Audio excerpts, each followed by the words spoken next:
But Dan, just look at this. This is the response coming in from Justin Trudeau himself. We're also talking at a time when Warren Buffett says that this tariff is nothing short of an act of war. The tooth fairy won't come to save you, he says.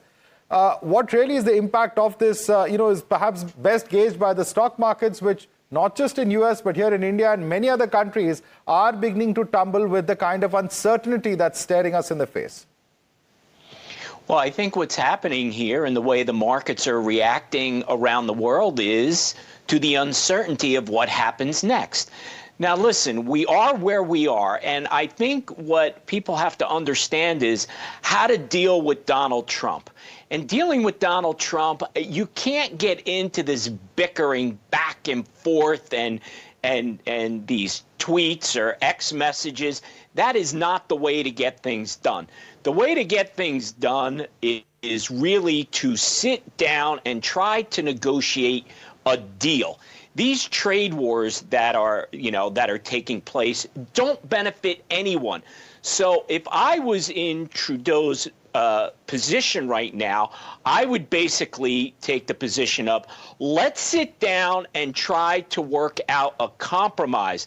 When you have two leaders just going back and forth, insulting each other, in spite of who may have started it, we have to get to a point where we can have a deal where everyone can benefit. In this particular situation, all sides are losing, and it really becomes a war of attrition. And that is not the place we want to be. Quick. So if there is a need, Dan, for some kind of a deal to be done, doesn't that, work both ways? Because, even US, while it gave a month to Canada and Mexico, whether there was really an approach at resolving the problem or escalating it is anybody's guess. Because many would argue there's nothing from US's side either to try and resolve the issues.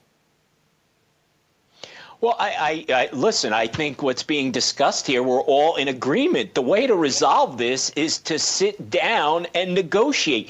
Each side is going to have to give in to some degree. But what you have to hope for is that it's going to be fair. And when you have a fair compromise, you know what that means? Both sides are a little unhappy. But when you have these, I'm going to call it a clash of egos between the leaders of various countries, everyone loses. So it is.